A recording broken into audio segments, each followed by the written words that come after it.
unbelievable. So thank you so much.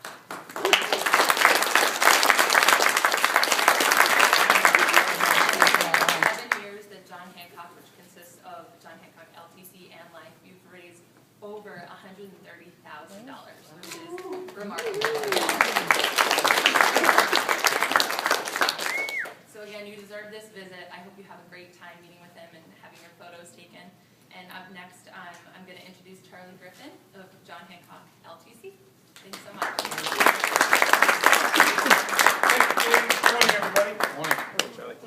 I'm not going to say a lot because you guys don't want to hear it from me. But as Katie mentioned, last year obviously was milestone years, anniversaries here. You know, we had the 125th of Manulife, the 150th of John Hancock, the 100 at Fenway. You know, this isn't a milestone for us. It's our 7th year doing this, but to me, every year is special. I mean, the fact that we're able to raise this much money for the Jimmy Fund is just an incredible accomplishment to all of you guys. So personally, I want to thank you. It's a great organization. It's a fun event to do. I was telling Katie today that people typically start asking me about it before I even set it up every year. Like, hey, when are we doing the Jimmy Fund thing again? So it's definitely become part of our culture. So again, I want to thank all you guys for the tremendous support of this event. And you know, since we've combined it with Life the last 2 years, we've raised over $50,000 in just 2 years with the help of our friends on the Life side. So with that, let me introduce Gary Tilton. Gary's going to talk to you guys a little bit about the Life side and thank everybody as well.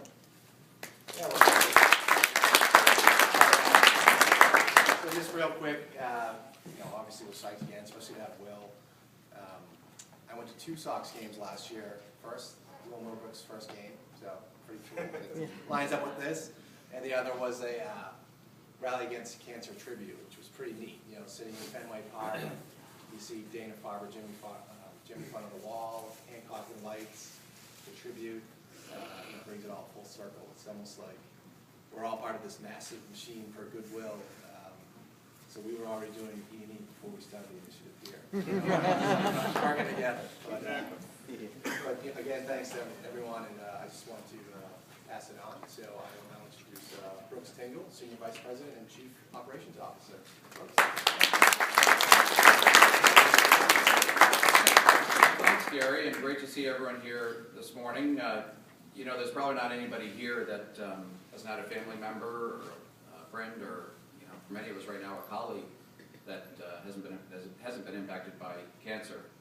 And you know, likewise, there's probably not anybody here who hasn't either directly or indirectly benefited from the incredible work done over at the Dana-Farber and through the Jimmy Fund. So you know, they really need very little introduction, but just by way of background, since its founding in 1947, Dana-Farber has been committed to providing adults and children with cancer with the best treatment available today while developing tomorrow's cures through cutting-edge research.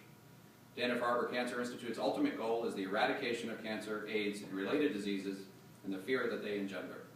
And the Dress Down Day this year generated $572,000 in funds for the programs, and which was an all-time record. And the Dress Down Day had participation from over 650 schools and companies, double the participation in 2011. In 2011, U.S. News & World Report ranked Dana-Farber the top pediatric cancer hospital in the country, and nearly 38% of all the money contributed to Dana-Farber comes from the Jimmy Fund. So we couldn't be more proud as a company of all of you for your support of this tremendous cause. John Hancock has participated in the rally now, as Katie mentioned, for 7 years, raising, again, also as Katie mentioned, $125,000. In 2012, we surpassed our goals both in terms of dollars and participants, with nearly $27,000 raised from 486 participants, the largest participation for a John Hancock team. You know, all of this in a very special year where John Hancock celebrated its 150th anniversary, Fenway Park celebrated its 100th anniversary, and John Hancock Long-Term Care its 25th anniversary. So we're truly fortunate to have such a committed team of employees, fortunate to have leadership of Gary and Greg and Charlie. So thank you so much. And we're also very fortunate to have a special guest here today from the Boston Red Sox. A guest, you know, I was thinking about it, in a lot of ways it's appropriate that Will's here today. All of the work you guys have done, all the commitment you've made to Dana-Farber, the Jimmy Fund, is really for a brighter future for so many, for all of us. And our guest today is obviously a big part of the Red Sox future. And I suppose the only thing wrong about saying he's a big part of the future is that he's also a big part of the present. He made his debut with the Red Sox on May 2nd of 2012, and knowing how to make a splash and also set really, really high expectations, he hit a game-tying grand slam for his first major league home run in a game against the Orioles just 4 days later. In his first 41 games with the Red Sox, he batted .326 with 9 home runs and 34 RBIs, the most RBIs to start a career for a member of the Red Sox in over 60 years.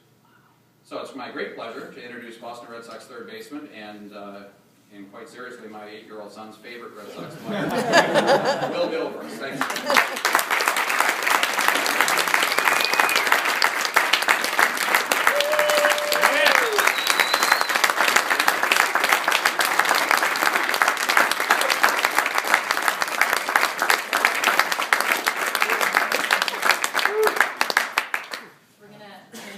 Questions right now for Will, so please feel free to speak up, and he's happy to answer those. Just don't be too cell phone, man.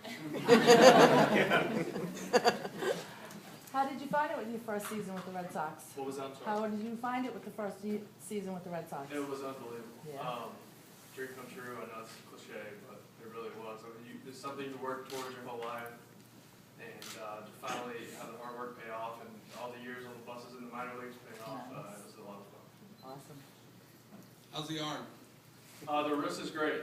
I started hitting 3 weeks ago, and no pain, no restrictions, so I'm ready to go. Hey, Will, I know you're replacing Kevin Youkilis at third base. I knew this was I got How are your teammates feeling about Youkilis as a Yankee this year? Let me pull out my written answer. No, I mean, Yuke's obviously a very respected guy. He's done a lot for this community, not only, the organization. So he was nothing but a big help to me when I came up, and put me under his wing, and showed me the ins and outs of the big leagues. And he could have very easily turned his back on me because obviously I'm trying to take his job. And, but him being the person that he is and the teammate that he is, he knows that's just the business part of the game. And he helped me out a lot. And unfortunately, he's with the Yankees, but I am happy he does have a job.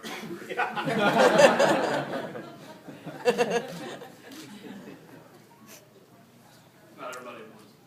Go from a punter in high school to a third baseman. I was actually, thanks for this one, Bob. I was going to play quarterback in college, but I did all the kicking in high school also, just because nobody else did. Tell me how to do it. Somebody had to be that guy. So that was, but, I planned on playing 2 sports in college. I don't know how that would have worked out with doing school also at Texas A&M. But apparently they found a quarterback there. I don't think John's football. I think he's doing pretty well for himself. What do you think about the recent Hall of Fame votes, or lack of? Definitely making a point, I would say. It's hard for me to have an opinion about that, really. I mean, I see both sides of it. I see lots of great players on that ballot, a lot of first ballot guys. I'd say it's probably tough for guys like Biggio and Piazza and Bagwell, guys like that. But there's a lot of great ball players on that ballot. That's tough. So Will, can you tell us what it was like when you hit your first home run, which of course I believe was a grand slam? I don't know if my heart rate is going all the way back up. It was unbelievable. Unfortunately, it was a 17-inning loss. I overshadowed it when Darnell McDonald came in the pitch. So. But it was probably one of the best moments of my life, for sure. Just kind of an entrance to the big leagues, and then Big Poppy waiting on me at home plate. Oh, that's a great thing, right? Cool. Yeah. Did you ever get that home run ball back? I did. With the security guard in the parking lot behind Monster actually got it, and I signed a bat for him and made a switch. Nice. It's pretty cool to have the mail back home. Are there any special rituals that you do before you stood up or uniform on? I pray because I really want to do well. I'm really not I really don't. I'm not too superstitious. A lot of guys like to eat the same things or drink the same things. I just try to stay as relaxed as I can, and I feel like if I'm doing the same thing every day, if I can't do it, it's going to freak me out. So Try not to have anything like that. You're welcome. Aside from being on the Red Sox, what are your favorite things about Boston? Well, Boston, the passion here. A lot of people say it's tough to play here, and it takes a special player to play here. And I never understood that coming up. And once I got here, I really felt that pressure to win. And we all know last year was a tough year, and that pressure was on us even more, and as it is this year. But most of the players here take that in stride and really enjoy that, and it pushes us to do well.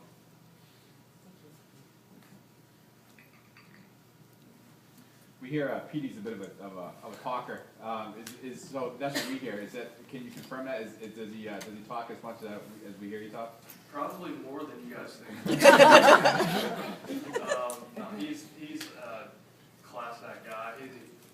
He's the type of player and the type of person every team wants. He keeps everyone upbeat. If you're not doing something right, you will quickly find out about it. And he's a great leader to have. He's helped me out a lot.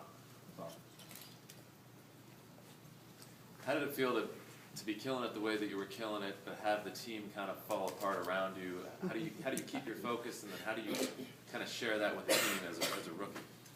It's really tough to. And at the same time, I would have a couple of weeks where I wasn't doing well. But that's when those veteran guys came to me and said, hey, this is part of it. Those pitchers are, some of the best in the game. They're going to get you out. That's their job. Don't get down. And just some of the things that helped them get to that point in their career, they would try to pass on to me.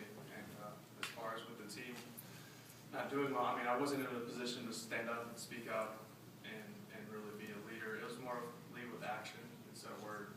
Because, I'm 23 years old, and Adrian Gonzalez doesn't want to listen to me. Let's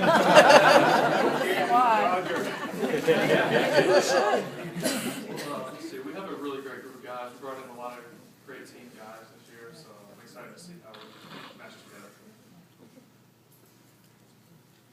Who's the toughest pitcher you faced so far, would you say? Felix Hernandez, by far. He one-hit us in Seattle. I don't remember exactly when it was. It was July, probably. And he's not even like he used to be. He used to sit at like 95 and 97 with the movement that he has now. And now he's throwing 90 to 92 and made me feel like I was 8 years old. And he's throwing baseballs and they're moving like wiffle balls. So it was a tough game for us. For me, at least. We're gonna get ready to take some photos with Will, so like one more question or two more? Any burning questions for him, so we don't have to keep him on the firing line? Are you single? Yes, I know.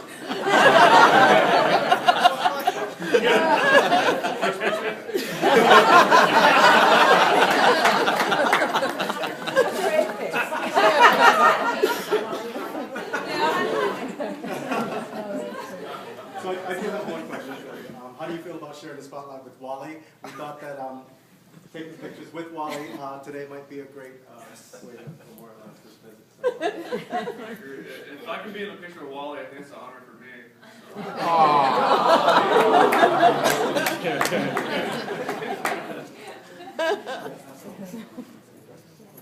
All right. Yeah, we'll go ahead and get ready. Thanks, guys. Thank you.